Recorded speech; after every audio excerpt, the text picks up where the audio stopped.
Okay, let me know when it's due. And money. It is up and running. Okay. Excellent. Welcome, everybody. I call the Wednesday, December 11th meeting of the Transportation Safety Committee to order. Justin McCullen chair for roll call. Rebecca Tarantino, I know, is going to be late. Donna Mullen, is she on Zoom? Donna is not available. Not, okay. With Barry McNeely? Yes, sir. Gus Garrison?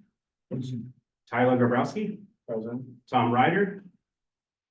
Not yet. All right. And then Lieutenant McGrath? Not yet. Sorry. He did say he was going to be late. Yeah, so hold on. I think those are neighborhood. 1, 2, 3, 4. That's 4 out of 8. Yeah, so there is, I do find a quorum.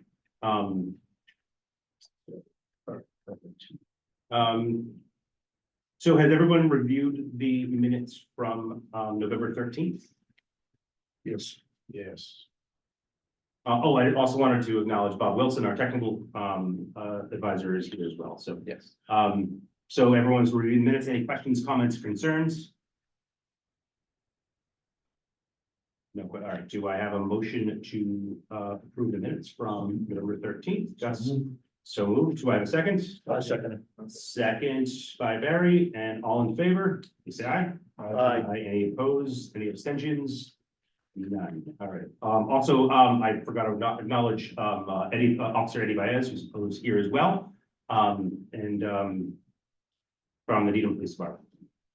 So with that being said, old business status report. Bob, you want to bring us through some speed studies and talk about outside? Couple of quick things, before I get too far, the warning signs have been installed on Honeywell Street near Taylor for the curve ahead with the speed taps. Yes. They have been installed. I'm just going through these rather quick. The intersection ahead signs on Hillcrest going down the hill before Wyoming have been installed. I did actually see that. Couple other things that we have finished the speed study on Manning, which we'll talk about in a little while. And the stop signs at Weston Hillside have been installed. That's what I have been quick, but I know we'll discuss a lot of these further on. And there are multiple signs as part of that installation. Yes, Right. Stop ahead signs. And don't stop on tracks. And new tablets. And new tabs. and the new tab. Yes. Are there any comments from the board? Sorry. Are there any comments from the committee with regards to any of the statuses that were reported, or any old statuses that you wanted to bring up? Because I do want to mention, I want to talk about Hillside, but is there anything else? Give an opportunity. Not all at once. We have our short list that we talked about. So Hillside, how do we believe that's going? I observed it. It looked a little tight to me going westbound when I observed it with the train going through. Correct. Okay. Yeah. It was the queue, I don't know if it was the queue for the train or the queue for the stop, but it was a little tight. Okay. There was a little congestion, more than I expected there. And I haven't seen it going uphill with the snow problem yet, obviously, but When did you check it out? right when the train was coming by, that was probably, Like today? Or- no, it was about a week ago, maybe, or Okay. 5 days ago. Because over the weekend, we painted the stop lights, so that may have helped to. Because I know initially when we put them in. People are not stopping at the consistent Okay. location, so That could help. that might have been. There was a little bit of incongruency between the police department posted their stop signs that they put in power outages and stuff like Yeah. that, but that was at the intersection. The westbound lane, I understand why it was. You know what I'm talking about. Yes, I do know why it was installed, where it was installed, but I think it's too far. But I understand that it's probably was installed or correct me if So I'm the wrong. bar was installed at the appropriate At the appropriate, location, okay, rather than parallel with with the the sign, sign. okay. Is there any way that we can move that sign? Or I know and it will be blocked by the pole is what it is, right? That was the issue of why it was installed so far back. Yeah. Because it's about 10 feet then, 8 feet. Yeah, we can take another look at it. And maybe supplementing it with a sign on the other side, you know what I mean? If it's up, Yeah. what's that? Well, it's just, with that type of intersect, put it on the other side of Hillside? No, meaning the left-hand side. Oh, yeah, Just to bid it on both sides, sometimes we have it with a couple of the four ways, because if you do put it up, and Tyler or anyone else's feedback, though, I want to hear about this. If we do put it up where the stop bar is, that's almost 3/4 of the car, number one. Number two, it also logically, they're up at the line, so they can actually see. Yeah. You're fine. So they can logically see where, because if they stop, what they're doing is, well, they're not stopping at the, theoretically, they're stopping at the line and then rolling up to then yield. When I viewed it on day one, and there were some other compounds of that were a little bit kind of crazy, but the people were a little more confused because there were the police line was further up, whereas the actual stop sign, there wasn't bars. So there was a little. I did notice a little confusion, which they were kind of slow and sluggish getting through in that area, but that I didn't notice. It was a little confusing. Maybe that's what it needed clarification, and now hopefully it's Yeah, a little more clear. I haven't viewed it since the stop bars were put in, so. Yeah, so we'll take another look and observe and see if it's functioning a little better. And we can look to see how much real estate we have between the pole and the corner. Right. Yeah, we just were trying to make sure it wasn't obscured, but I if completely understand. people are not seeing it or Right. not stopping at the right location, that's. And that's why perhaps then if you can't put it, or if you put it up and then putting one on the opposite side, like same direction, but opposite side of the street. I see what you're saying. Yeah. So not across the street, but on the right, yeah. Right. Like we do with a couple other intersections, we have a couple stop signs before. Right. Any other comments on, hey, Tom? Just for the record, Rebecca Tarantino and Tom Ryder have, Did we talk about West End? this is what we're talking about. West? Yes, West and also, Oh, yeah. It's not. because I was blocking with them. You're closer. We have one location. Oh, okay. No worries, we're just doing whole business there. Great. Any other comments or concerns? Did you have, what about you, officer? Have you seen, you guys are on boots on the ground, so. We've been up there quite a bit since Friday. I was gonna say, I just ran some data. 13 different times since Friday, we've had a dedicated officer there for a length of time. There's probably been more, but not every time it's called out. Somebody might just stop there and monitor. I was up there Friday, right after high school got in. So we stopped, I think we made about 20 vehicles just at that intersection. Wow. And that's just that we logged. I'm sure there were some that were just a conversation maybe. I think a lot of it is a learning curve for the locals. Yeah, that's what we figured, yeah. I don't have the numbers, but the vast majority of the people I personally stopped were regulars. I didn't see it. I drive this road every day. That was when we kind of asked for the ones on the center line, just to create a little better visibility. And then I think the stop line personally made a big difference. The bar, because it makes that visual break. So those definitely improved compliance with it.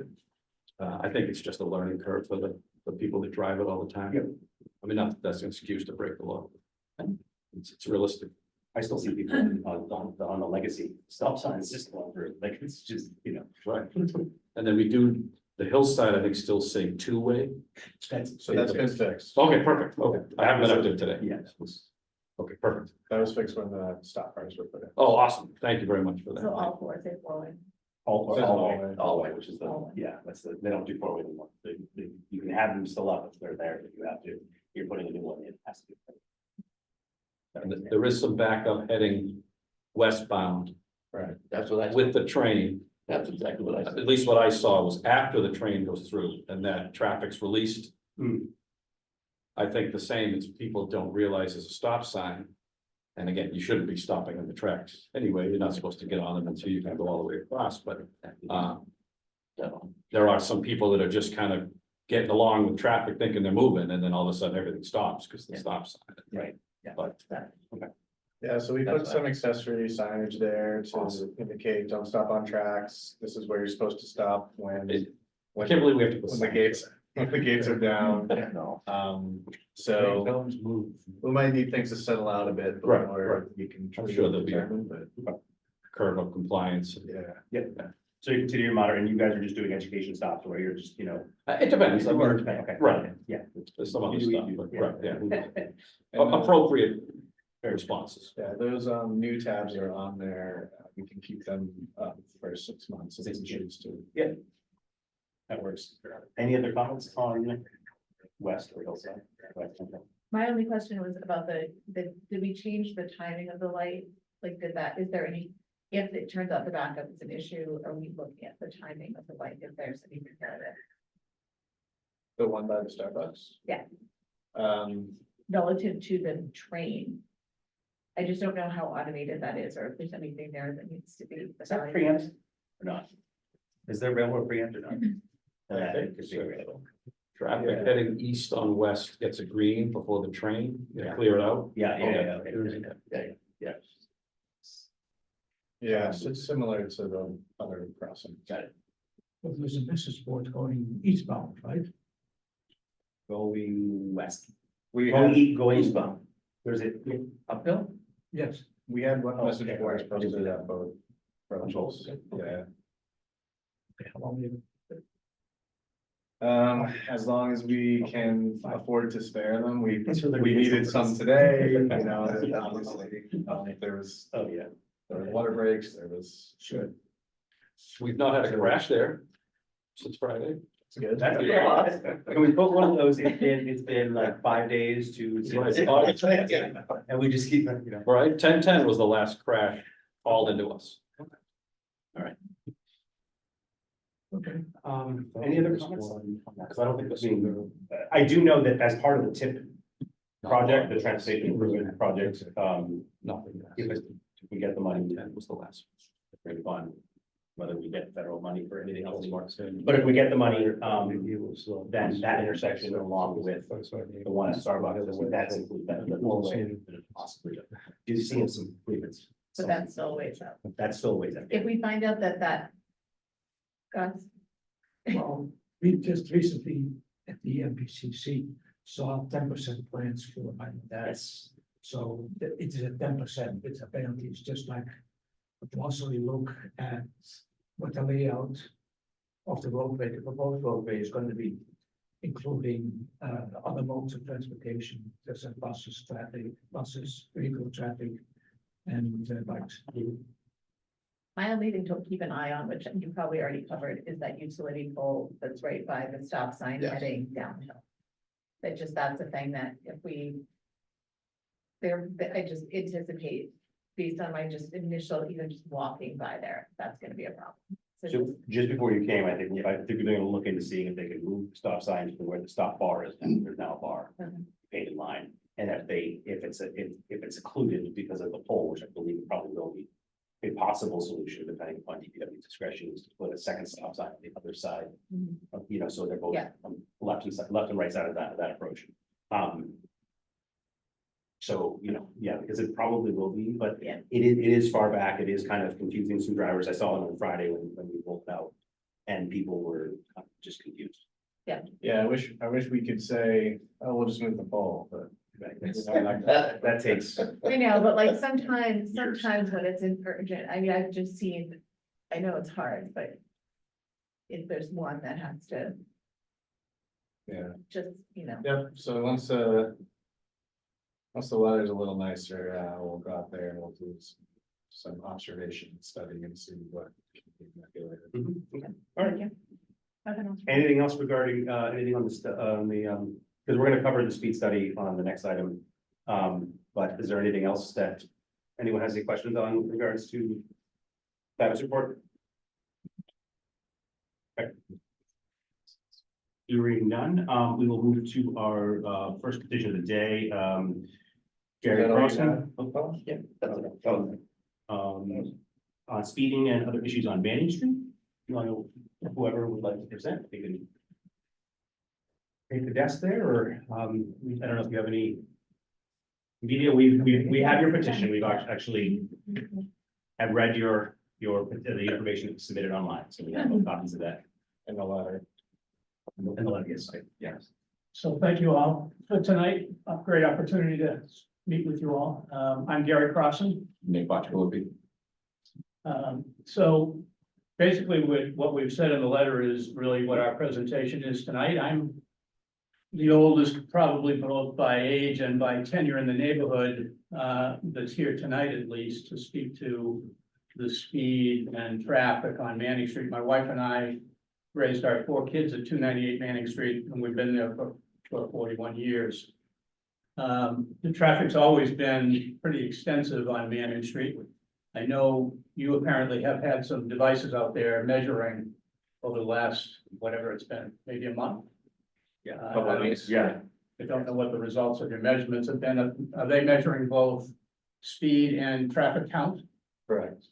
Okay, so, as the letter says, Nick and I were in the neighborhood one night when there was an accident. And we both observed that, the traffic was bad and had been bad. A lot of volume, higher speeds, and in particular, higher speeds, since, from our observation, the traffic calming measures went in on Webster Street.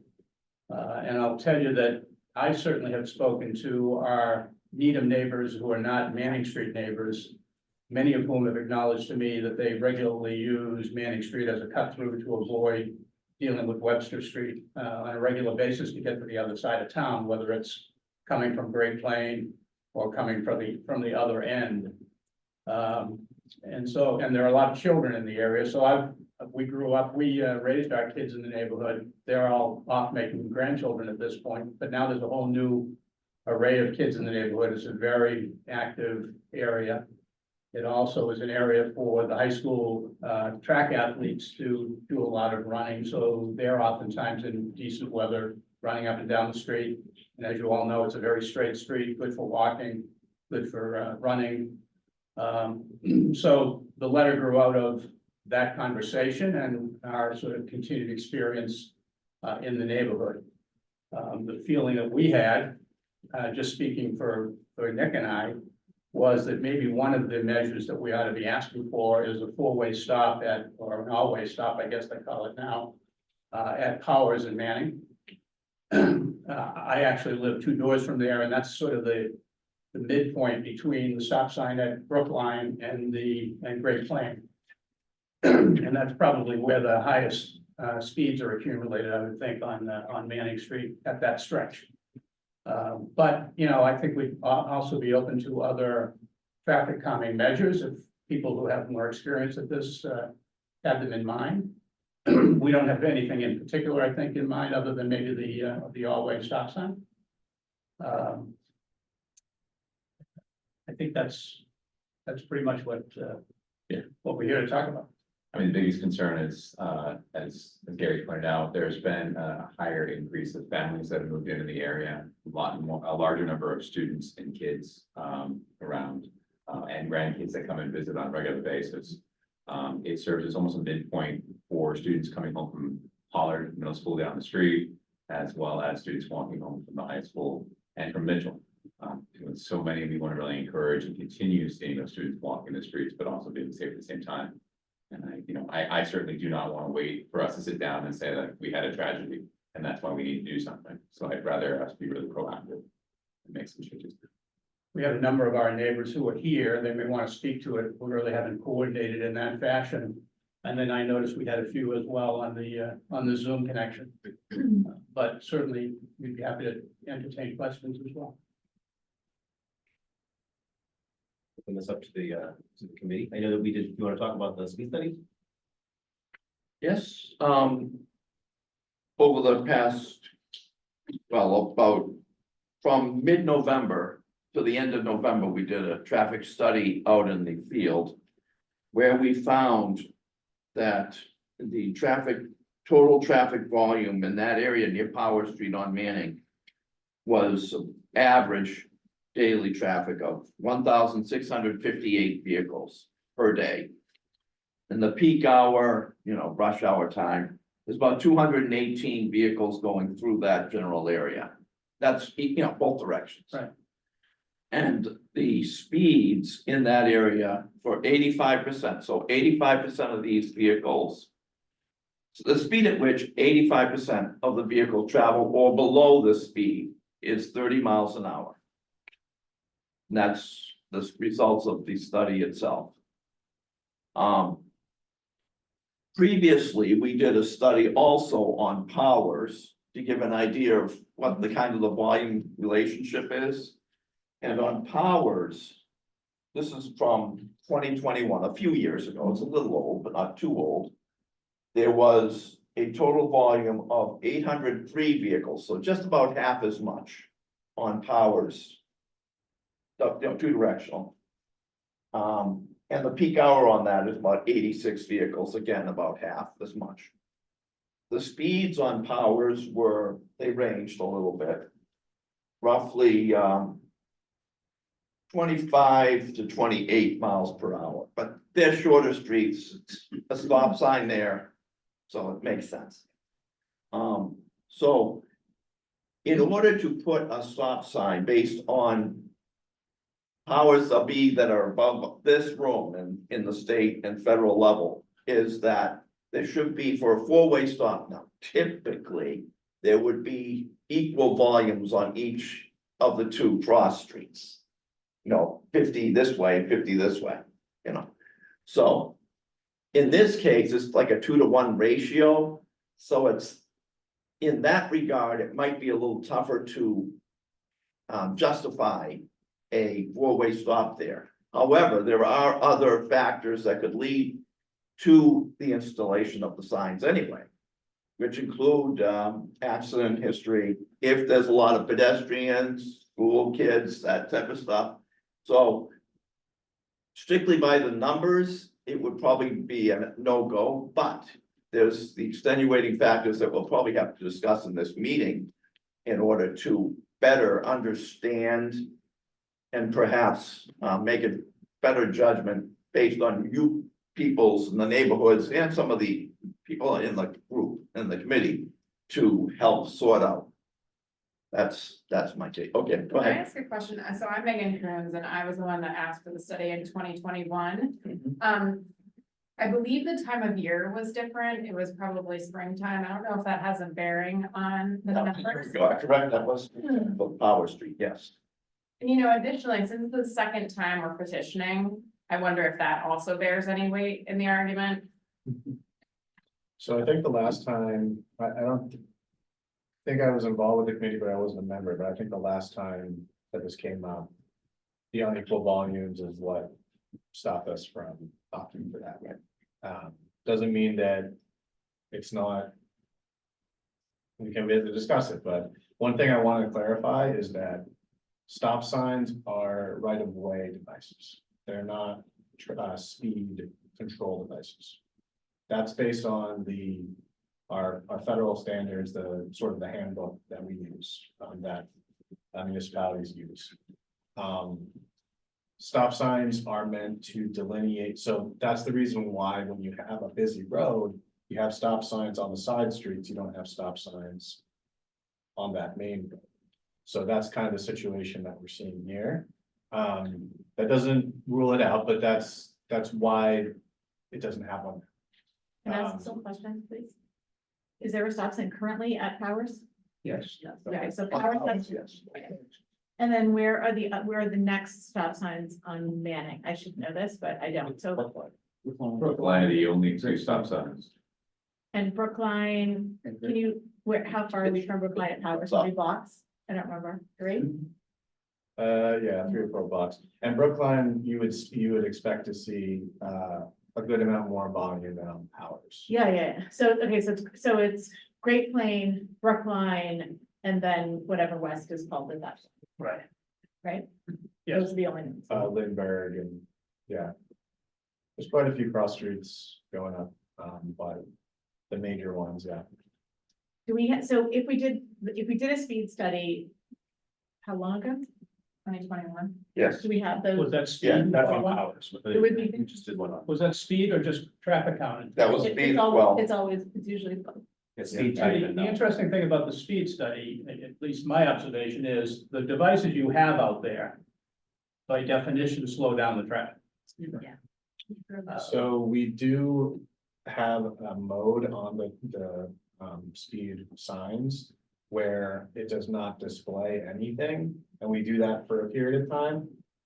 It's called stealth mode, Yes. and then we turn it on, and then it displays the feedback, and we do that to see if there's any significant difference. Yeah, but even the stealth mode, people are aware it's there, they can see the blue light flashing. For the Right. first week or two, I observed that it was in what I didn't know was stealth mode, but you could see a single blue light, or maybe it was a band blue light. Flashing, it was not showing mileage numbers or speed numbers, but it was flashing. Yeah, Sort of akin to having a sign up that says your camera's under surveillance, even though there may be a camera. Well, here's the confine, Jude, was there a difference in speed between stealth mode and Not broadcast? significant. Not So that's the thing too, is it because if it's in stealth mode and then people are still driving the same speed when it's actually flashing 30 miles an hour versus not at all. There wasn't. That's the difference that. I get the argument, but I will tell you that at least from my observation of it, noticing that it was in what I didn't know at the time was stealth mode, traffic had slowed down once those devices went up. So just because we do this in lots of other places, and there are times where you see generally history shows that there is a pretty big, like if there's a distinction, you would see a distinction. So it suggests that the speed that it's pretty accurate. So as Tyler was saying, there's this manual for uniform traffic control devices. It's a tremendously boring regulation that basically says that if you're driving in California, the signs, the markings, and everything is the same as if you're driving in Maine. So it's just standardization across the country. Each state can have their own pendants. But nonetheless, as Tyler said, a stop sign is not meant, it's actually explicitly stated in the MUTCD that a stop sign is not intended for speed control. Even though it's a byproduct of us, because if you stop, you're slowing down and therefore you need to accelerate and decelerate. But that's one of a number of what they're called warrants. They're basically just like criteria. So that wouldn't qualify right now because it's asymmetrical thought based on that. But there are a couple others, one sight distance, one accident history, another one, I believe we were just talking about this before, was just pull this like this. I know, sorry. The other one, there are four, I think pedestrian, yes. There are four different warrants. So if we were to look at this as a committee and look at this in town, we would have to put them into one of those other three warrants and see if we run it through the criteria. Because it is pretty explicit for, what we need to do. Sorry, but, so that's what we need to kind of discuss on the volume itself. Yes, we probably could redo powers, but to see the count. But that's really what we're looking at is the count, not even the speed, to see if it's asymmetrical volume on both approaches. Have we ever done one on Manning before? Yes. Yes. I'd be curious just to know if just to the point of it going up as a result of Webster, if we think if we have any data to show that that's accurate. And look, it's totally possible. The problem I have is it's such a bummer.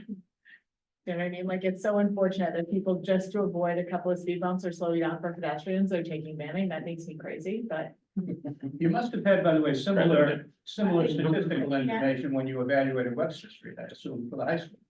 Because it's the same side roads that empty into Webster, so there must have been a disproportionate number of cars traveling Webster as compared to the intersection. Yeah, but you'd be looking at people coming from Great Plain Ave that you can't, just because they're not taking Webster anymore, doesn't mean that they are taking Manning, right? Right. They could be going other ways. there's more volume on Webster. Yeah, We can I bet you that Webster is 3 times the volume of the side streets that dump into Webster. I also don't want to lose sight of the fact that like this is really about sort of the pedestrians, the families, the people, that walk Manning, the kids that come through there every day, the sports teams that run through and, are running down that street every afternoon in spring. I mean, I think that's the onus. So the only cautionary note is it's a street, it's not Manning has sidewalks. Right, so the street is a street, so it is designed for cars. Absolutely. So any measures would be to protect pedestrians who are crossing the street, not pedestrians who are in the street. So, students are running up and down the street, unfortunately. Again, it's a great, I run on Manning and I run in the street, so I understand. But it's not, the traffic measures can't be put in place for people to run in the street. No, absolutely. I I think you have to understand. look at the whole As a whole, there, Right. we do have kids crossing those streets on a regular Yeah. basis. There's one crosswalk located at Brookline, so they're finding other places to cross. So they are walking into the street just to get from one side to the other. Yes, so walking into the street to cross is absolutely reasonable. And the other piece of it too is Manning, not unlike Warren, is a wide street, it is a flat street, it has no lines. It has no, it has nothing, it is no, no, It does. Manning, right, so Manning, because of that, and so one of the things to think about too is those things are traffic calming measures too. So lines down the middle of the street, lines on the sides, those are the things that narrow the road that also calm traffic. And so as residents, that's something else to consider, is that. No, we're open to anything as long as we're looking at how can we slow things down, Right. so that it can be safe. One thing I That's, want I think we carried that said earlier. yeah, one thing I want to mention is that, a couple of us are also involved with the mobility committee, and, we recently, memorialized a sort of aspirational plan for, bike networks, for a bike network in town, and, where those locations would be. And, part of that involves the concept of it's called the neighbor way, or essentially slow streets. And the concept there is that there are areas in which there isn't necessarily the width or the conditions for a bike lane, usually in residential, like more residential contexts. But by designating them as a neighbor way, the idea is that you put in certain other improvements that are intended to slow speeds to make it so that biking and pedestrian activity as well is safer.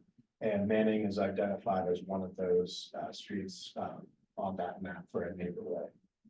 So it is, I know it's not the short-term fix necessarily, but I think that we do have a longer-term plan to implement improvements that are meant to calm traffic on the street regardless of the results of that study. Just thought I'd throw that out there. So I have a question. So with that in mind, if that's the case, is it possible to make, to look to shorter term improvements that are within our realm with an eye toward, so can that be an additional rationale potentially? Or something like stop signs at Yeah, powers? so usually that sort of slow streets thing would involve pavement markings and other things that would be intended to slow speeds.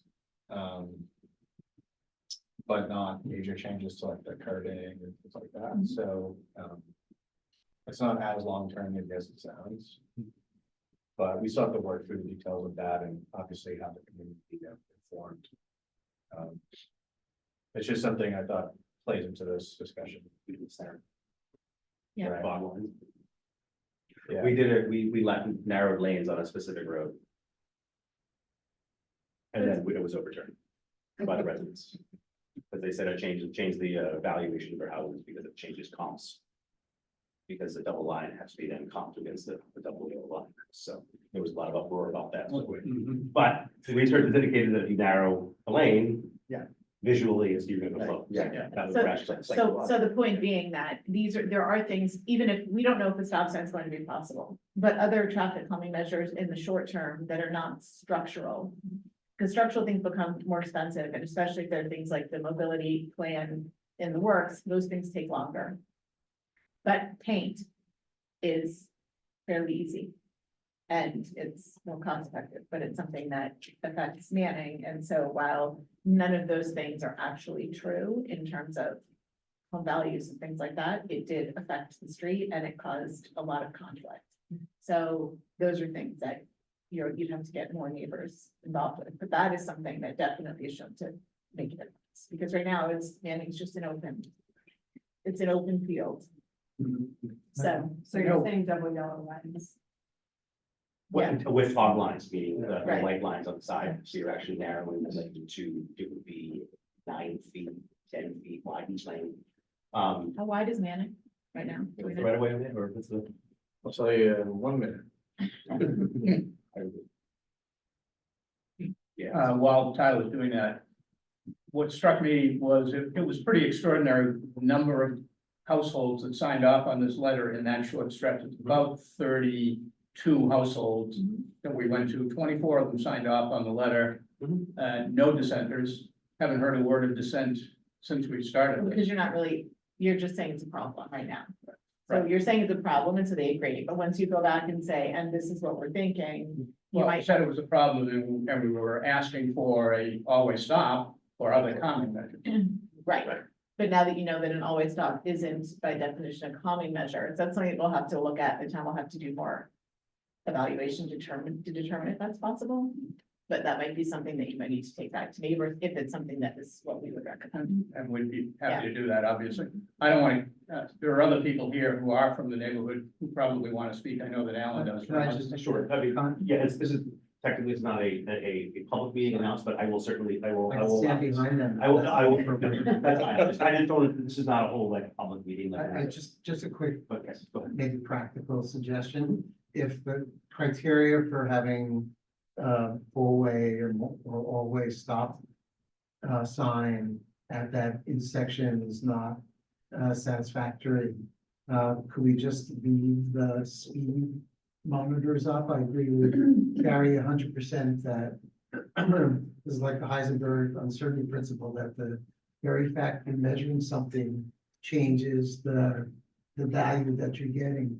That just having the monitors up, not knowing whether they're gonna flash a number or not, changes behavior, not only in this situation, but with previous studies. And I think it's human nature to not want to fail a test. And basically having the speed monitors up, if that is an acceptable solution, might solve some of the problems in terms of the fact that Manning Street is frequently a relatively fast-paced traffic area. Certainly, and that's something that's in the toolbox that the committee can discuss, wouldn't be those, but it would be other ones that we've had deployed in town. I do have to say, after a certain period of time, those signs do become effective. Does everyone here go 25 miles an hour on Central by Elliott? The little flashing one that says 25 miles an hour. When you come around that curve, coming to the base of Webster, you're coming back from Newton, Chestnut Hill, or Chestnut Street. No one travels 25 miles an hour there. Back, and that's been there since Elliott was rebuilt, or is that, yeah. So at a certain period of time, you're right, it does have an effect for a certain period of time, and then it's sometimes a game. But, I would also say that in the length of Manning, there is one speed sign. It's further down past Brooklyn. that's a yellow, it's a yellow. Yeah. Yellow advisory, and then what does it say? It's a There's yellow. only one speed, and when it says like that, it actually says 25 miles. Okay. And then so on the entire length of the street. It says 25. I believe it's 25. I think there's only one located in the entire length of the street. It's marking the intersection. Yeah. It's like- Oh, so there is no, so there is Oh, no it's, speed it's, indication. Feedback, yes. yeah. So there is no speed indication sign on. So that Manning Street is actually known as, it's set at the, statutory, it's regulatory statutory. It's a statutory limit, so, which is set by the state at 30 miles an hour, because it's considered thickly settled. It's a definition of the state for a certain, when we take a driver's test, there's no such speed limit at anything with a 5 in it. It's always 30, 20, 30, 40, 20, 30, or 40, or 50. And then there's regulatory speed, which are the black and white speed limit signs. Those are the ones that, officer can, pull you over for, cite you for. The statutory ones are ones that, you have to be observed for driving like a quarter mile within that. It's, I mean, you guys can do what you want, but by that state statute, it's essentially it is 30 miles an hour is the speed limit. So those yellow signs are known as advisory limits in which that's not someone, you can't pull someone over for exceeding the 25 mile or the yellow speed limits. You can only do the statute. This, but we have no suggestions. So Right. I would say. No, I'm saying the They are 25 free 25. to drive as fast as they want, this one without suggestions. I'm just saying right, the 25 is just a suggestion. I mean, look, I don't know. So you're saying the one that's there now is at an intersection and that's why it's 25? So no, they don't have it, yeah, sorry, you can. What is It's it? warning of an upcoming. It's the Can we one see across. that? Where is it? It's basically, it's the, I call it the profile one where it's basically, listen, there's a curve or there, you know, gives it like a cross, so it's a cross one. And then it has a tab of 25.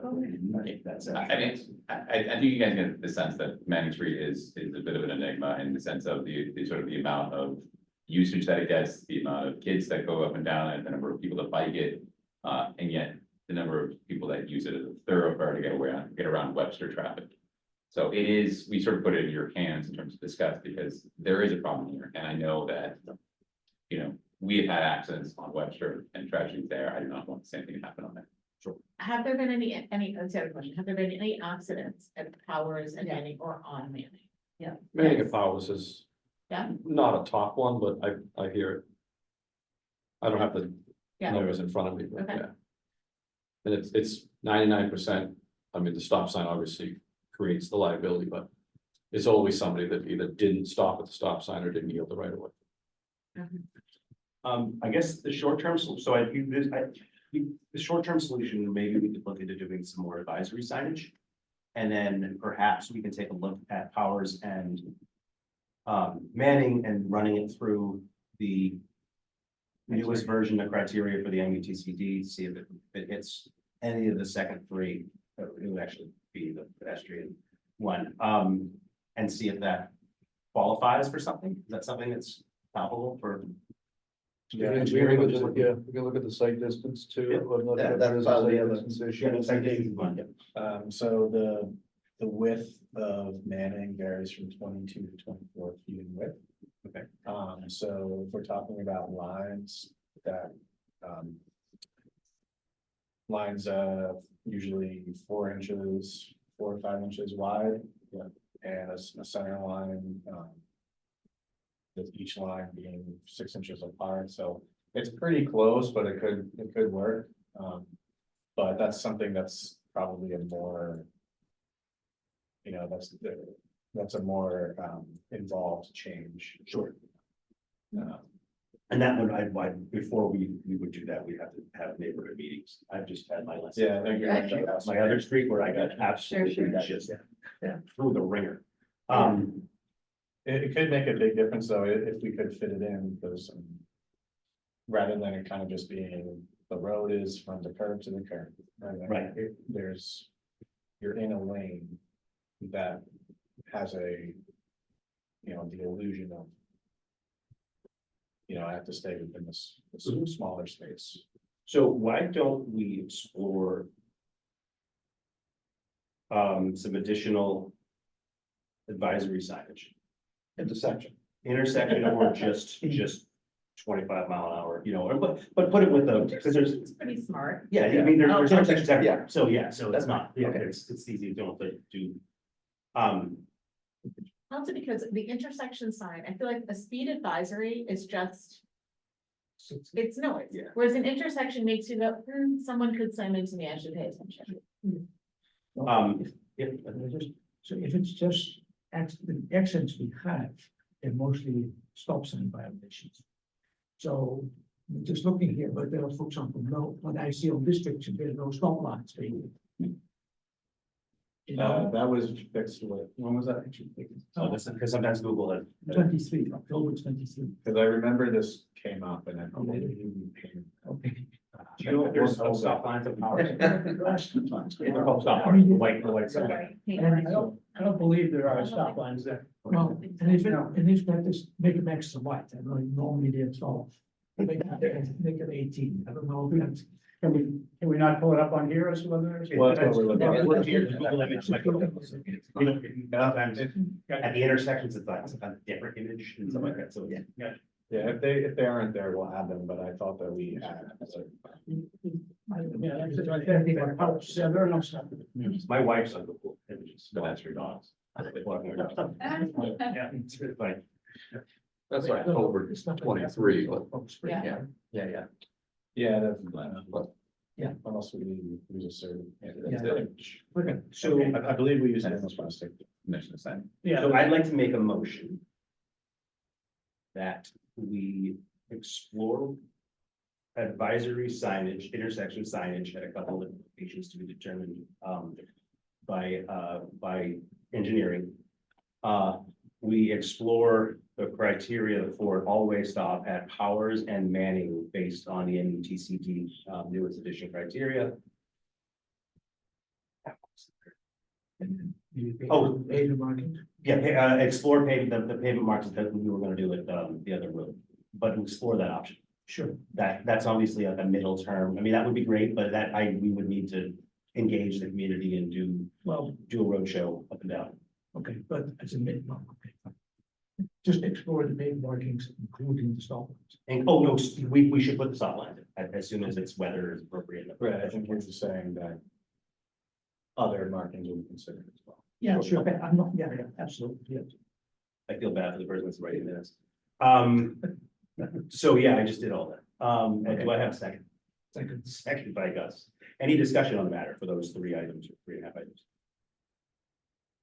No discussion, hearing none. Do we have any online? Do we have any committee members online? Not. Okay. Well, unless Lieutenant is online, no. No, okay, that's fine, because we can then just do the vote in the room. So all in favor, please say aye. Any opposed? Any abstentions? Motion carries. So we'll take a look at a couple different options for that. Hopefully that will. As well as I think we'll discuss some other things with some budget that we have, we may be able to look into radar speed signage. But we can kind of talk about that. Okay. Thanks very much. Thanks very much. much. Thanks Thank for you. coming. Thank you. Thank you. See you on the next.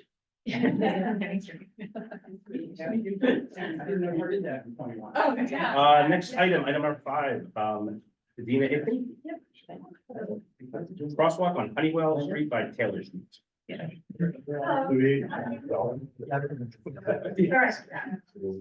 I'm Dina. Dina, 66 Taylor Street.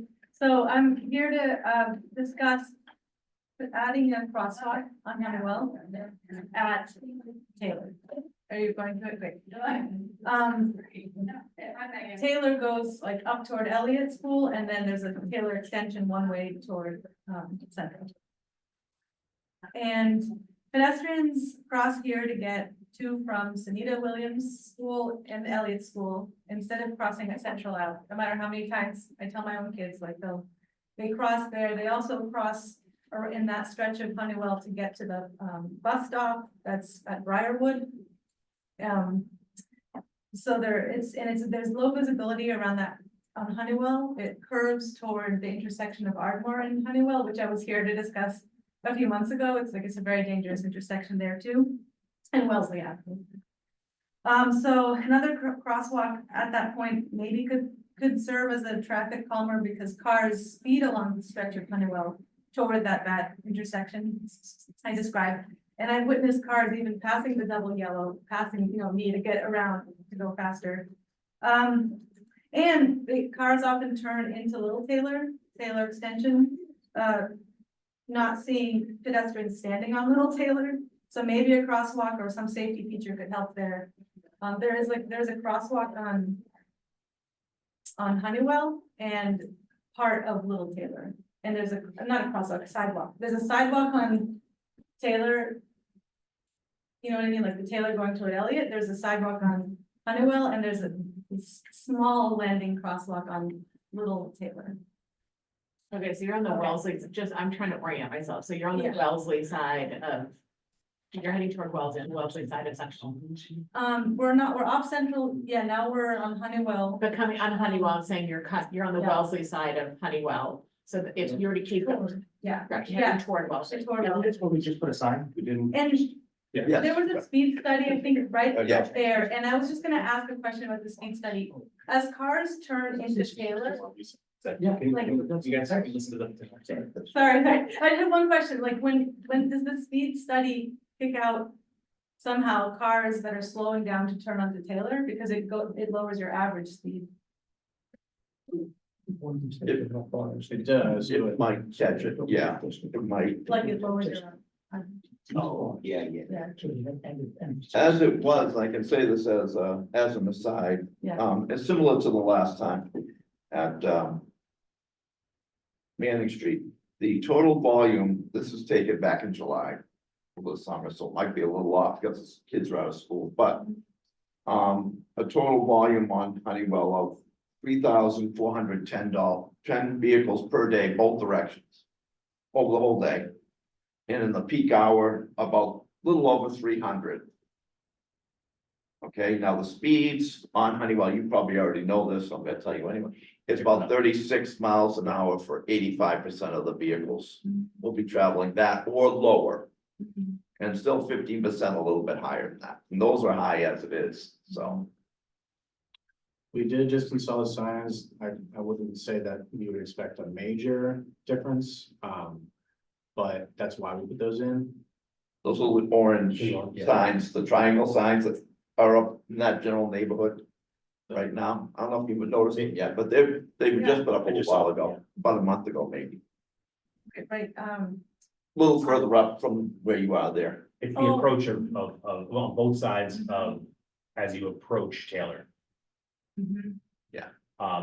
They're put up with, it's basically, it was an asymmetrical one, right? It was like. Yeah. Because here, that, yeah. But does this even, but so in terms of a crosswalk, back to her question though, does this even meet site guidelines? So the whole thing for a crosswalk is that you can't, a crosswalk, you have to put a crosswalk in a place where it is already safe. A crosswalk gives pedestrians a very false sense of confidence. And so, especially with children during rush hour, if there's not very clear visibility, you're actually asking for more trouble than you're preventing versus teaching your kids to wait for cars to stop on both sides and let them cross, or versus just walking down to Central and enforcing that. And I live on Mark Tree Road, so my street is very similar. We have no crosswalks where we are for that exact reason, because there isn't enough sight. And so as a result, my kids who are now older, they learn how to cross and how to make sure cars will stop. And if they have to wait, they wait, or if they have to walk further, they walk further. Because it's more dangerous if we don't have those sight lines. And with that curve Yeah, that's. and Honeywell traffic, it's a very big risk. And you do have a sidewalk that takes you down to Central. So that would be that's my red flag. I'm actually not sure the curve is as severe as it might look from the top down. Because of the distance. Coming from Taylor that way, cars, if you're, Coming from Taylor so or, did we look at that? Yeah, if you're standing on that side of Taylor to cross over to this side. right, I'm just saying if you're right where we're looking now. There is a bit of a curve. But if we move up to the, like the next telephone pole. That looks Yeah. pretty curvy to me. Yeah, it's pretty Yeah. curvy. That looks pretty curvy. Yeah, you're right. I just think if you've got a kid who enters the crosswalk on this side, What's right about there, you can see it fine. right, sure, but like if you're traveling, if 35 is the average, you have people traveling at 40. I just think I think that's my personally, I think that's too big a risk. I'm not the expert, but We also have denied crosswalks for, streets that are like. Peak hour, yeah, for that reason, Right. the speeds are too high. Oh, I don't know, I don't know, for 36, I don't know. I'll have to look that up. Honeywell is, yeah, it's fast, there's speeds in general on the stretch, so I was thinking of like, what other calming measures Yeah, could be I don't know, could be. put in to help the stretch? We've been talking about Honeywell, this stretch of Honeywell a lot lately. Yeah. And there is only so much you can do. It is a street that connects two towns. It is at a fairly big major intersection right by Central Ave. And so that's why there are crosswalks and that's why there are traffic lights. You know, I mean, it is not a it is a highly trafficked road, so there's only some, so sort of like saying, you know, you want to prevent. There, like Central Ave, there's only so much you can do, Chestnut, there's only so much you can do, Mark Tree, there's only so much you can do. Because they are cut through streets between towns that have yellow lines, that have, The yellow lines encourage speed. they don't, but I'm saying this is like, no. It's the lane width. Yeah. Mhm. So whether it's physically reduced, which is obviously costly because you have to physically bring it. Or if it's reduced by line, by painting lines, so you should visual, so you could. I mean, potentially bring in that white line and make it a more narrow lane, but. I don't know how wide that is then. Actually, yeah, I don't even know how wide that is. Yeah, I think it's just a straight, I mean, at least this section is just a straight shot. You go through the light and then you see this stretch in front of you and people just pick up speed. Right. Until they get to the curve, they might slow down a bit. But is this a 30, is this a 30 or a 35? 30. I mean, so going 35 and a 30 is not. That's not that, it's not unusual. We're not saying that we're clocking Right. people going 40 and a 30. It's not unusual, but there's more of a observed issue than there is in other locations where we do these things. And do you have any context or anything? Any So comments? you all said it all. It's a tough stretch because it's connecting, so it's a cut through, which just makes it faster. As far as the crosswalk, I agree. I don't know the specifics on where you put those or where you don't, but I know that they do give a false sense of security to some people. And then the two schools are there, so I'm sure there's a ton of pedestrian traffic. But as much as the crashes that I investigate, unfortunately, it's probably about 50% of the time the pedestrians fall. Right, I mean, Right. people do have to pay attention, but, I mean, we, like any place, I can put a car there 6 hours a day, and there'll be nobody speeding for those 6 hours, and as soon as the car leaves, they're. Can we look at the width of the road and see if this is a stretch that warrants bringing in the yellow line, the white lines a little bit? Yeah, I can look it up right now. Offhand, I don't think it's as like that wide. I mean, this is also the intersection that's slated to be redone next year, Behind us, yeah. Yeah. right? But that is more of we are moving like the crosswalks around a little bit to make it safer. But otherwise, the majority of the changes will be based on, this traffic signal upgrades. But it's only, what, 3 houses from Taylor to the intersection. It's about 420 something feet, I think. Yeah, I'm just saying that the improvements to that intersection won't necessarily have any effect on the speed. No, I understand that. I understand. I'm talking about more the pedestrian side of things. Yeah, there'll be crosswalk improvements. I guess one of my questions is the pedestrian movement we're trying to serve with a crosswalk is to the Taylor Street extension down to Central?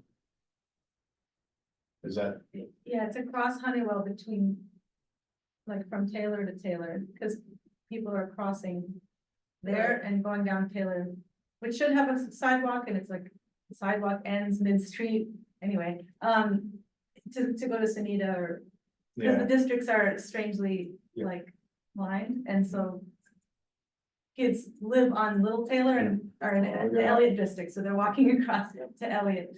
yeah, Yeah, that's where the sidewalk like ends, and yeah, because I mean, I know it's not ideal and How do you? people are gonna do what they're gonna want, but there is you can go down to the intersection and go down Central, rather than cut through this. And I know you Right. said that, you said that in the beginning as well. what, when it's Right. central, oh, of course. Going down to, all the way down to the corner of the traffic light and then, Yeah. Yeah. A question about, crosswalks and visibility. What are the criteria for putting in flashing lights, like, press a button, because that would counter. It doesn't, it's the same problem. So I don't know if you're on the Needham Facebook page, but there was just a whole thing on the Needham Facebook page because there was a pedestrian that was hit in a crosswalk. They had pressed the button and then walked. So they didn't wait for cars to stop. They said, I pressed the button and therefore it's safe for me to go. And that's all it does is it alerts, but it's still not a requirement until someone is in the crosswalk. So it still gives you that false sense of security. That's the trouble. Yeah, And when but- you're on a curve and you can't see it, it's. And if you watch, a lot of kids aren't even doing it, it's like peer pressure, you don't wanna like do that, and you know, and like. I've observed, I don't know if you see this, Rebecca, like, sort of people just don't press the buttons, I don't press the buttons. you know? 24 feet in width. I know, I'm just as guilty, but I believe I personally, in these situations, I'm a firm believer in. You know, teaching extreme pedestrian safety so that you have kids wait and they wanna cross there and they don't wanna walk down, they wait for cars to stop to let them go. I mean, it's like because I think it's too much a risk. And then the other problem is if you put in a crosswalk there, you're giving permission to walk down. This smaller side of Taylor, which has no sidewalks. No side. So that's not Right. safe. It's endorsing activity that's not safe. So it's sort of like if you're gonna do it, it's fine. Like if you're okay with your kids doing it, it's fine, but then we need to learn how to do it safely, you know what I mean? Like I would totally feel comfortable and would wanna do the same thing, but I think it's a matter of. You know what I mean? It's not leading to another crosswalk. It's not even. That's a really valid point. I hadn't thought about that, that Taylor Street, which isn't equipped to have sidewalk, doesn't have sidewalks. So you're basically having to cross the street and into Nowhere. walking on Taylor Street, which Right. people speed down other than 4 o'clock and 6 o'clock, but it's prohibited to do it right there. It's also a crosswalk to the other side of Honeywell, which I know there's like one on, you know, but then there's no other way nowhere else to cross for a long time, and then you're in Wellesley and there's like no sidewalk, so. Like, but it is residential here, so I'm speaking on behalf of all my neighbors on Taylor, I think this is a big problem, and like, it would be great to have something slowing traffic. Maybe not this, but, on Honeywell, because it's residential, you know. To that point, that's why last meeting, we Yeah. we added two of the advisory signage along with, intersection, profile at Taylor. And, you know, we'll continue to, you know, we'll put on those lists to monitor. We did, obviously, the speeds were up, it is a thoroughfare out. You know. At a certain point, signs everywhere, signs, like at a certain point it saturates, you know, you have to find this balance of what an appropriate sign is, you know, because it's sometimes there's too many to get over to. And I know this is not what you want to hear, I just don't know right now, without long-term traffic calming measures. You know, there's limited tools that we have in our toolbox because of funding, there's a whole variety of things. Because this is not an isolated street, we have these, you zoom out and 50% of Needham has the same exact issue. So if you look at, again, I'm gonna go back to my Mark Tree example. So I don't know how familiar you are with Mark Tree, but there's a crosswalk at Great Plain. There's a crosswalk at High Rock, and there's a crosswalk at Central. That's it. And I live at Mark Tree and Oak. I live close to Great Plain, and there's nothing. So Yeah, it feels kind of rural. I know what you mean. so you have to, you can either go to the end to cross, or you have to be a really cautious pedestrian when you're learning to cross. And there's school bus stops on that road too, so kids have to cross the street in order to get to the other side to get to their school bus stop on Yeah. Third Street. One thing I want to mention. This section of Honeywell is on our 5-year paving plan. In our capital plan for 2028. I know it seems so far away. But that when we have issues like this that need to be addressed through kind of like physical changes to the built environment. When we're going to be paving is the time to enact those, to implement those changes.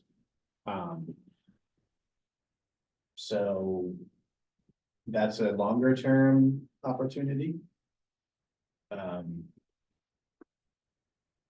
think it is tricky with the combination of the speed and the curve, not only at that section, but also up by Wellesley. You know, we can't put crosswalks everywhere is kind of unfortunate reality. And I think Rebecca made a great point about not, the connection point to Taylor. Not having a receiving sidewalk, or at least not a continuous one. I mean, I've never noticed that how those streets all connect on the back. I didn't realize Taylor and Ardmore connected back there. Yeah. Wow. People walk. That's where Wellesley goes. No, I know, but I didn't know they connected. Yeah. I didn't realize how long Taylor was, and I didn't realize that it connected to Ardmore back then. That's Yeah. always interesting. Like, sometimes I feel like I should sit on the mass. So that's a pool up there. I love seeing It's great. Was there, and but when I was here a few months ago about, talking about that Yeah. intersection, there was discussion about like talking with Wellesley, which was more open to some, maybe that would be a good place to slow down. Not more, no, less. No, less reception? Yeah, it's a process. It's that, Yeah. they've been much better this time around. It sounds like things have been going really well, but We there have been were a talking about this later on. yeah, Oh. there are a lot of, they've been great, but it's complicated. It's a really, really complicated area and intersection and. Yeah. The street. But we do know, we will keep an eye out, because we do want to reevaluate the speed at some point, like on Honeywell, because we want to, verify those signs, see if they can. I think also we should look at the width, and is there an option for changing the lines? Okay, But is there enough width or not? yeah, it's 24 feet in width, what's that? Curb to curb. Curb to curb. That's ironic, same as. Manning. It's 23. Manning was 22, Okay, 22, so- 24, Okay. depending on the Yeah. location. Okay. So they're both similar in, but Honeywell already has the center line, so actually, In the curb. It's just the scraping of the curb lines, the bottom line, just reapply the bottom line. yeah, so actually, if you imagine the markings that are on Honeywell now, on Main Street. it's Mhm. profile. But it might be interesting to try similar to what we did on Oak. Yeah, that would be tough to squeeze in, but. There's a little bit less on. It's 1 foot offset. So you have 2 11-foot lanes. It's a 1 foot. offset. Yeah, there's a 1 foot also, yeah. So 10-foot lanes are pretty, it's pretty narrow. You know me, I like 9, but anyways, it's, Well, the lines are also, yes, the 6, 4, 6 inch, yeah. so it's actually probably slightly less. Yeah, the line on this side seems like there's more of a shoulder on this side than on that side. At least it It's a is. wide angle lens, so it's kind of hard to tell. What? It's a wide angle lens, so it's kind of hard to tell. Yeah, the other thing we could take a look at, and I know how we, and this is, I'm not suggesting this for this road right here, but another thing we can look at is, and especially if we do road treatments or, resurfacing, is increasing the width of the double yellow line, almost doing what we kind of did a little bit on Webster. Where you actually create a hatched double yellow line, pushing the cars toward the end. You know what I mean? And creating, basically narrowing from the center. Yeah, or even, I mean, it's like that, I don't know if we have enough width there, but even widening the existing. Double lane yellow. markings. Yeah, that would be. I don't know how wide they are. Let's just investigate. I don't know if it needs a motion. Let's just investigate that. Okay. Just to see what we can do and maybe come back at a future meeting. And see if that's something that can be I done. think there's the line, the yellow lines break at that intersection, like. They stop and, so that it turns, you mean like for somewhere else? No, I'm saying we could like actually increasing the width of the line. So you're essentially Paint, decreasing the paint. Yeah. Around that area, okay. Yeah, It would probably go the length of the road, probably, right? Or at a certain point, depending upon the width of the road. Seems to be consistent with, at least until you get to that 5-way intersection. Right. So, okay, that sounds good. We'll take a look at that and then just come back to the committee for an old business status update. Cool. Yes. So we'll continue to take a look at that and see what solutions. Thank you. Thank you. Okay, thank you, appreciate it. Good night. Good night. Yeah, yes, once we vote on something, yeah. Okay. That's you just. Tyler, you can get back, yeah. Yeah, okay. Thank you, Dina. TSC expense account and funding request, Howard, do you want to bring us through that? Sure, one small adjustment to that paper that you have right there. So the way I've been marking things, green, so those items at the bottom, right? Green means that the committee previously voted to approve. So there's some things there that are pending. The crosswalk that Mark Lee, that wasn't resolved, so that's still pending. Yep. And the Warren Street radar signs went in, but I just had it on there because I'm transferring the expense to the TSC account. It hasn't come through yet. So red are the items that I wanted to mention. We'll skip the intersection for a second. So the flashing stop signs at Hillside and West, the number that you have written there, the very last item at the bottom of the page. The number that you have written there, it did not include the cost for the hardware associated with the signs. So the actual cost is $3,469. So $500 for bolts. For posts and Oh, the posts. anchors. and Accessories. accessories, yeah. So I know that this intersection has, come up before the committees, before and been talked about, and part of the reason why this improvement was made is based on prior discussions with the committee, so, we're proposing that for TSC to fund. Even though it was part of it was identified as the DOT 2021 summit, 2022 summit that was discussed, and the report that came out from that is not technically a TSC thing, but if you'd like to TSC pay for it, I said that's fine. I wasn't there, so I'm pretty ignorant. There was a whole pandemic meeting during the pandemic in which DOT came down, met with everybody, and identified this as one of the top intersections in the state of having an accident, talked about possibly rotary, talked about other treatments, et cetera.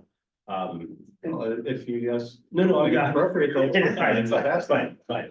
Does anyone have comment on that, whether we take the $3,400 out of the TSC account to pay for that?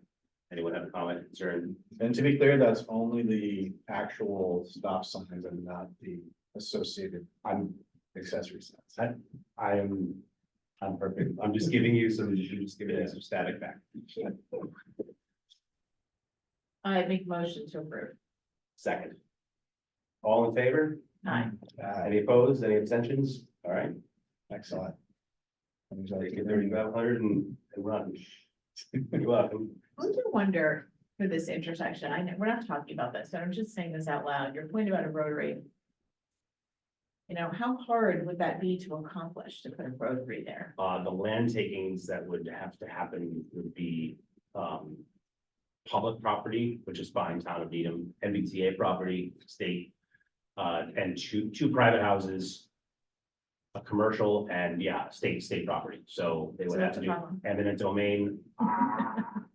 Do you want to be these two people right here? I don't know. Because I think you'd have to take out that tree, both trees.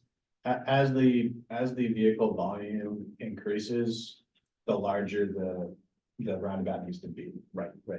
So when you have like local roads, and not a lot of traffic, you can fit a little baby roundabout in there. They have some of those in Dedham and another of our peer communities. But I think based on the volume and speed at which people utilize this, well, maybe we'll just, we just change the configuration, but the volume would require a bigger. Gotcha. A bigger. A bigger circle than you can fit.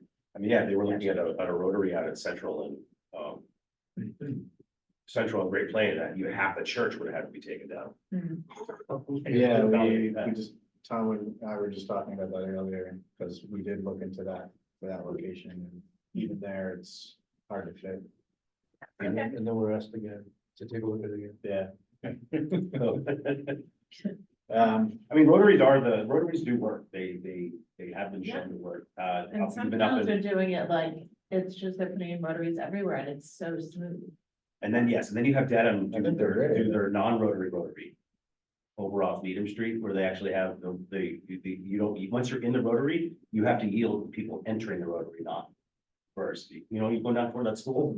Yeah, Well, they do for the one, if you're going toward, like, when you're going toward VFW, that's right. But if you're coming the other way, the other road that comes in has the right of way. It is marked, it all says. you know, Oh, right. yield to whatever, but That's, just, yeah. it's And confusing. there's one rotary in New Hampshire, that's the same thing. You go around, it says, if you're in the rotary, you have It's to. like yield. Italian rotaries. Yes, but no, they are the thing, traffic circles and rotaries, engineers, traffic engineers, they're all adopting it, and this, the volume on that intersection would, you guys are gonna love the rotary that goes in at Central, or, Greendale at Great Plain. Yeah, that'll be great. I'm It so was a excited. couple of years. Yeah, a couple of years. What?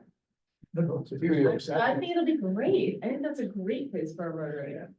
I mean, it's also on the other side of town for me, so it'll affect me a whole lot less, but.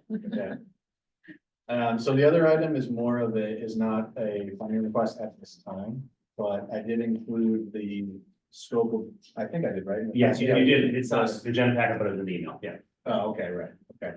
I included the scope of work that was submitted by one of our on-call consultants to do a feasibility study, kind of conceptual plan for that five-legged intersection area that we were just looking at on the map. Like we talked about, and that would include, you know, kind of looking at the limitations of the existing topography and just what it would take to create some kind of pedestrian connection. So that was quoted to us as a 31,000 and change project. I know that previously I was asked to explore a cost sharing arrangement between us and Wellesley. I haven't engaged in those conversations yet because I just got this scope like a couple days ago, so. And it wouldn't be equal because of, we actually own more land than we initially thought, right? Yeah, so I'm not exactly sure how that would how it would work. I've never encountered I mean, it's, that before, but if we don't enjoy We'd that. have to just discuss the agreement. We've done like similar with the bridges with Newton. We Try to figure how out. does the money work? Like, As a percentage, just figure out the actual percentage that they own. Somebody, at least they contribute. one town would pay and then would They send would over send an something to invoice us. to the other town. Yeah. The benefit of them paying, if there's any, if they'd have to be involved in approving the ultimate plan, right? So if the benefit of them paying, if they have skin in the game. So then there's they're more invested in the process, I would think. I'm a firm believer that if you come up with a plan and a proposal and you give it to them afterwards, it's less likely to be approved than if you oh, yeah, well, that's why. include them in the process. It's feasibility, you know. Right. So, Right. I'm just thinking. You know, if, okay, they're gonna kick in some money. Based on the way the financing works in town, I'm not entirely sure that would. Like, it might go back to the general fund or something. You know what I'm saying? Yeah, you have to set up a special account. So we can receive money. Okay, so maybe there's some accounting stuff. I'm sure there's Yeah. something that can be worked out. So we'll talk to them to see what their appetite is for, even just, because I think the last time we talked to them, we just said that would you be open to us even looking at it? And they said like, sure, we just don't want to send a signal there. No traffic lights, yeah. So that leaves us then, if we do that, and let's just say we fund that at 100%. Yeah, That leaves $82,500-ish. Till June, that we won't spend. correct. There's no. I would like We have not to touched discuss the those. feasibility of doing radar signs. Okay. Permanent Well, I mean, even or the portables? both. I think portables are effective to move them around, not just for speed study, but just kind of moving them around in non-stealth mode. Put them in stealth mode just so we have, so that data set. But as you know, was explained by the petitioner or he's completely right that I think that was the intention of why, when I talked to Rain about this. Move them around every couple, every month, and that's gonna be more effective than, a stationary one. Now, there are certain roads that I think maybe even Honeywell at that point might benefit from permanent ones, if we gave one to that other road. Yeah. So, I mean, In other words. we put one on Warren, we recently talked about installing one on Brookline. Yeah. Now we're talking about Manning potentially. Right, so 87 times 3, 8,700 times, so, Warren's already counted. all right, so times 2. And then, so that's fine, I mean, if you're looking at that, at 80, 72, 62, so. There is some money to be put in, I forget how much those, portable ones. So it says it on the paper, but. Oh, right, but this is, Yeah, 13,000. 13,000, that was for 2, right? And all the batteries and accessories and bolts and everything, okay.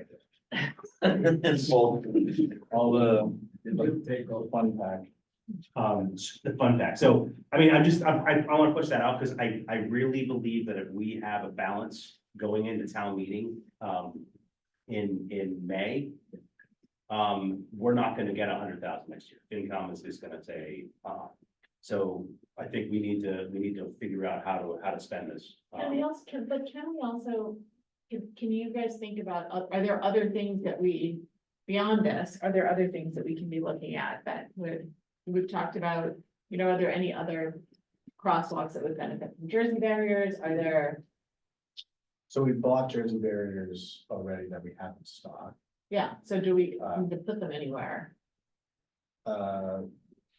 Yeah, so I don't know if we have any areas earmarks that we've been thinking about. We did just deploy some by Blue Island.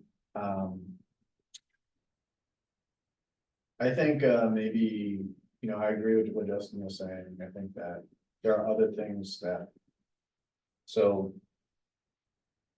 We just received sort of the preliminary, results of that hospital intersection over here. And they were essentially saying that they agree that there should be a change in the configuration. But how much did we pay for that? Say that they agreed? What's that? To say that they agreed to something that I said. Well, they did a turning movements count. I know. Fine. Yeah, so. We have to talk about it more internally, but.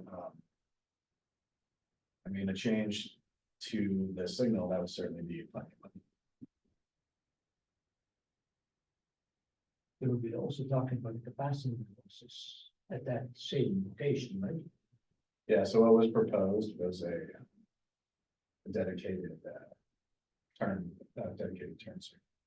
Yeah, but you need both the capacity analysis to determine what the lane configuration is going to be. Right, that's what we That was in. paid for. That, yeah. They weren't gonna do any widening, were they? Because those things are. No, it's just a reconfiguration of the existing lanes. Got it. And then it would require a different signal, more. Housing, Susan. Got it, yeah. What does that cost? I don't know, but more than the portable speed radars. I can find out. And I think that we can explore the possibility of the hospital. Okay, So I talked to Alex Lee. Yeah. And she's basically like, yeah, they don't have responsibility to. I mean, they. I think I don't think there are political solutions to this, because they want more. In terms of relief and zoning in the future, I can't probably speak too much on it, because that's my planning board hat. So there are. They did the School Street traffic, but. Back in 2008. Oh, but they could do this one. Yeah. 20 years later. Yeah. Or 15 years later. I mean, no, I mean, I think it's worth exploring a political solution for seeing if they're willing to pitch in something, because that shouldn't be just. This condition is a result of them shutting their other entrance down. Right. And, you know, and this is, as you know, I mean, is there any? I mean, from a tort, like a legality perspective, someone has a green ball and goes forward, but they're coming out from a private driveway. So there's a conflict. Technically, it's you have a green light that's telling you something, Right. but you also have state law that says that you have to yield to every other. Coming in because it's a private driveway discharging onto a public way. Right. So, I mean, that's all lawyers, but it's just a conflict, like the thing is a. Yeah. So do I have to yield to someone who's coming out of there, I'm taking a left off Oak, they're Right. coming out of a private driveway, I don't see that they have a green light, Right. whatever it is, so. So can we, for the next meeting, is it possible for you to think about other things? So on the table are additional radar signs. But let's see, based on the other concerns or other things we've been dealing with, if there's anything else that we need to consider. There have to be other problems that we can solve with. Well, if we end up doing that Mark Lee crosswalk that we talked about last year, I guess now at this point. That's. About 15,000, I said right there. We've been trying to get this crosswalk down at Semino, that was also a TSC petition. There's some actual like curb. Like we would need to build like a mid-block crossing, but we don't have the funding right now. So. So let's come, Yeah. let's come up with a list of things. Yeah, Because I also want to not only spend this money by town meeting, I want to actually approach and report to FinCom and then ask for more money. Yeah. Because I actually think that we need to do more, and we're still kind of we shoehorning. should be moving these things forward. So if we have dollars, Yeah, it should be a wish list Right. to exceed what we have this year. exactly. And then I'll go into that pit viper item for it.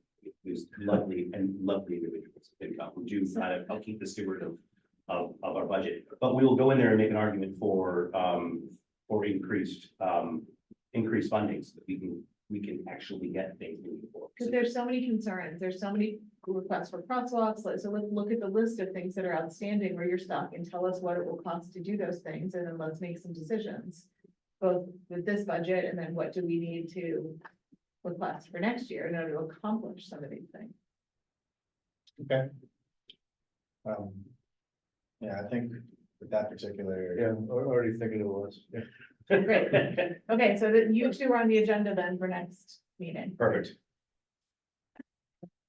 There are no items that are not anticipated, so. Amazing, I'd like to make the motions. Oh, yeah, with that, what about Mark, Oh, you're Mark talking? Free Road? yeah. Did you guys, did you get the letter from?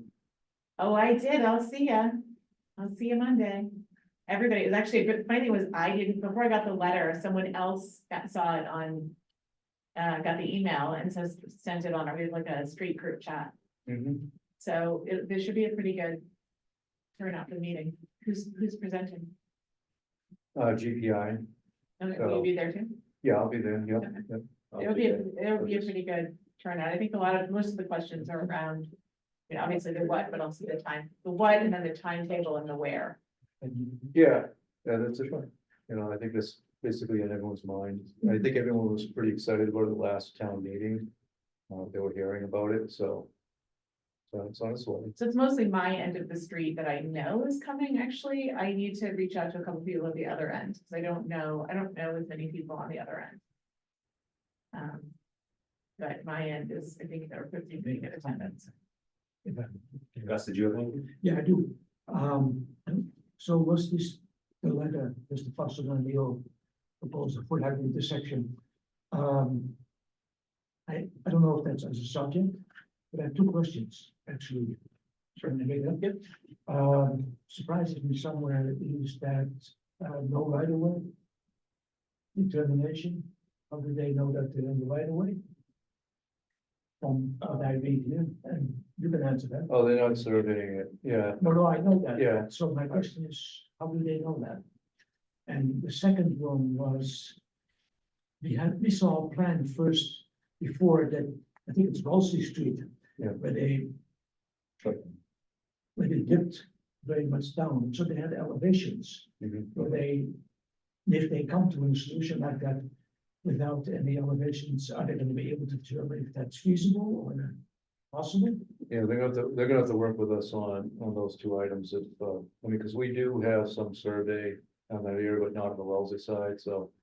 We'd have to work with, I mean, they're specifically going after concept plans. So, you know, But I'm just wondering if that should be part of their work. Because it is seemed to be excluded, I don't know if that you want that to be included. It would increase the cost to get them.